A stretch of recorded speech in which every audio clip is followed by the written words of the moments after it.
Hola amigos. Somos Jorge. Y Carmen. ¿Dónde está el dinero en Cuba? Y lo más importante, ¿dónde está mi dinero? Pues yo no tengo nada. Y yo igual. Empecemos.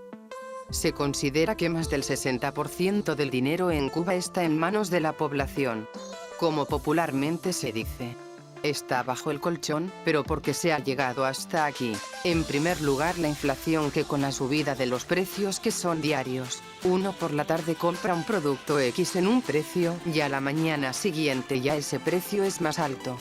Otra es la desconfianza de las personas en los bancos, pues al tú llevar dinero a depositar no hay problema, pero a la hora de extraer una cantidad alta, tienes que justificar para qué lo necesita, aunque esto es práctica en muchos países. Por ejemplo, en España son 3.000 euros. Pero para el cubano no lo es, pues considera que es su dinero y hace con él lo que estime conveniente. Y volvemos a la situación económica del país, en el que los precios día a día aumentan y aumentan. Los tipos de cambio de la moneda nacional se desploma día a día. Y los bancos tienen dificultades para entregar el efectivo que los clientes demandan, y no solo incumplen sus obligaciones con acreedores en el exterior, sino que además tienen dificultades para pagar en efectivo en divisas las transferencias de ayudas familiares que la población recibe. Otra cosa que ha influido en la desconfianza en el sistema bancario es que cuando se realizó la tarea ordenamiento monetario, las personas que tenían su dinero en cuentas en CUC se les cambió a razón de 24 por cada CUC, cuando se tenía que el valor de ella era de 25 cuando se hacía una transacción con ella o efectuaba una compra en las tiendas. Y por ejemplo, una persona que tenía 50.000 CUC cuyo valor a 25 pesos sería 1.250.000 pesos, pero al cambiárselo a 24 tendría solo 1.200.000, perdiendo de un plumazo 50.000 pesos, que sería unos 2.000 CUC de aquellos tiempos, que estaban igualados con el dólar estadounidense. Con ese precedente nadie confía en el banco, mejor mi dinero lo guardo bajo el colchón en casa y punto.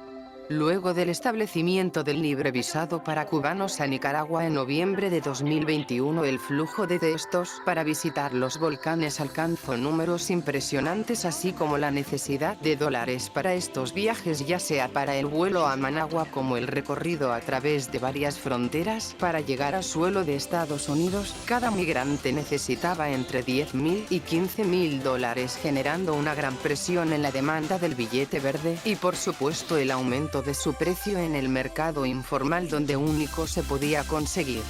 Condición que se mantendría hasta el 6 de enero de 2023 con las nuevas regulaciones del gobierno de Estados Unidos para la emigración.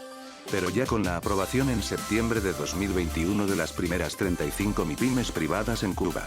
Todas ellas necesitada de dólares para poder comprar sus mercancías en el exterior o en la zona económica especial de Mariel, añadiendo más demanda.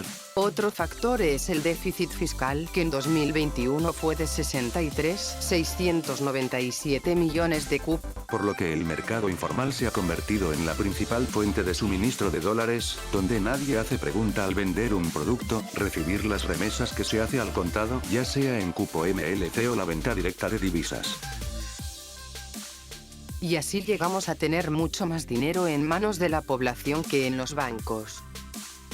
Y llegó el 2 de agosto con la resolución 111/2023 del Banco Central de Cuba, donde dice que el incremento del uso del dinero en efectivo en las transacciones económicas y financieras ha provocado un retroceso de los niveles de bancarización e inclusión financiera en el país, a lo que se adicionan los elevados costos asociados a su emisión, transportación, procesamiento y almacenaje, así como la demanda creciente en el número de cajeros automáticos para la extracción del efectivo, resultando necesario derogar la resolución 369, de 29 de diciembre de 2021, a los efectos de incrementar la bancarización de las operaciones a través de los canales electrónicos de pagos, adoptar las acciones que aseguren su implementación y se viabilicen los procesos de cobros y pagos, dinamizando las finanzas de todos los actores económicos y su relación con la población. Y ahí empezó el debate, como pueden ver, más de 500 comentarios en la página de Cuba Debate, donde se informa de la medida. Hay que tener claro que el límite de los 5.000 pesos se establece por operación en efectivo en esta resolución, es para los cobros y pagos entre los actores económicos, que son sujetos de esta resolución. No es para las personas naturales. ¿Pero qué se busca con esta medida?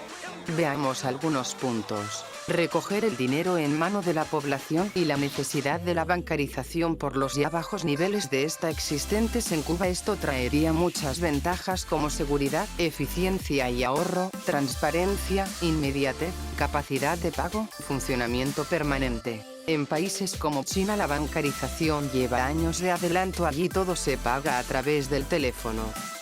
Pero Cuba tiene las condiciones para ejecutar esta medida con la infraestructura tecnológica que debe soportar esta transformación.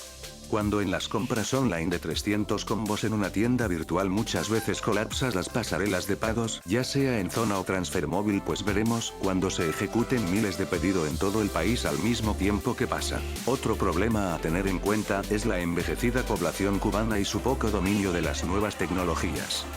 Otra cosa que se verá afectado son las compras de las MIPYMES, que habían logrado bajar los precios de muchos productos muy demandados por la población, y ahora al no poder disponer de dinero en efectivo para la compra de dólares y tener a falta de un mercado de cambio oficial, transparente y confiable, debían recurrir a operadores informales que les facilitaban lo que, por las razones que sea, el sistema bancario cubano no es capaz de facilitar. Llegados a este punto, especulo cuál será el plan del gobierno con esta medida y poder bajar la cotización del dólar, la inflación y hacer que las MIPYMES dejen de importar bienes terminados, Haciendo que todas esas inversiones se dediquen a crear productos nacionales y solo importar materias primas necesarias para producir aquí.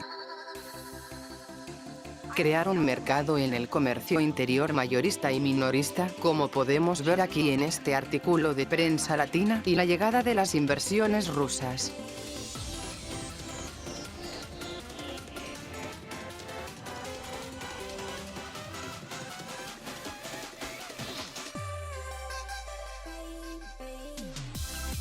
La creación de la empresa mixta Gran Ferretero Sociedad Anónima, una nueva empresa que proyecta una ferretería para la venta de artículos domésticos e industriales, así como materiales de construcción de todo tipo. Otra es Albus Sociedad Anónima, una empresa cubana que se ha asociado con la empresa italiana Farmaventa para explotar una nueva plataforma de comercio electrónico para la venta en línea de alimentos, artículos de aseo y otros productos. La empresa mixta operará con el nombre de Fibus. Pero como ven, estas asociaciones con el capital extranjero han chocado con la burocracia cubana renuente al cambio. De momento, las primeras empresas que van a operar son, además de estas dos, Si vencen a la burocracia, Camacho International SL, de España, Emifox LLC y el Grupo Sur, de Argentina. la parte extranjera ha referido su conformidad con incorporar las producciones nacionales, si ello le reporta beneficios y abarata costos en la transportación de mercancías.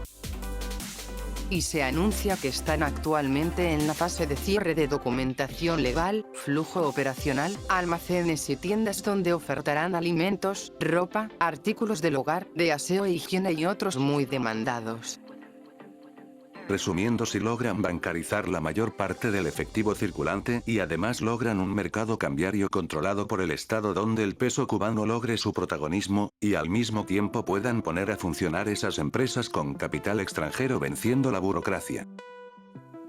Las MIPYMES cubanas que son comercializadoras se la ven a ver muy mal por la competencia de estas empresas internacionales.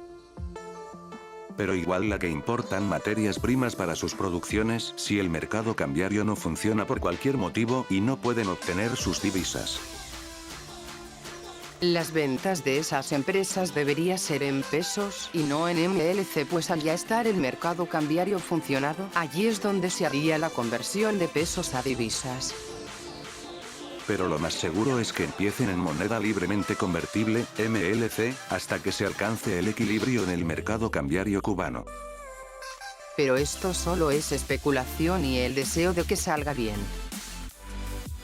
Pero como ya vimos el desastre de la tarea ordenamiento, que aumentó la inflación a niveles nunca visto, las 63 medidas en la agricultura, la ley de soberanía alimentaria, Que no despegan la producción agropecuaria. el canje de divisas. Nada más comprando y solo vendiendo al mes. Cuando ya se había disparado los precios. Entre otras medidas. El pueblo no está muy optimista y está a la defensiva. esperando lo peor. Bueno amigos, hasta aquí esta reflexión económicas. Si estás de acuerdo o no, nos lo dejas saber en los comentarios. Y si te gustó dale un me gusta y compártelo para que más personas puedan verlos. Y suscríbete que es gratis y así nos ayuda un montón. Hasta luego. Chao.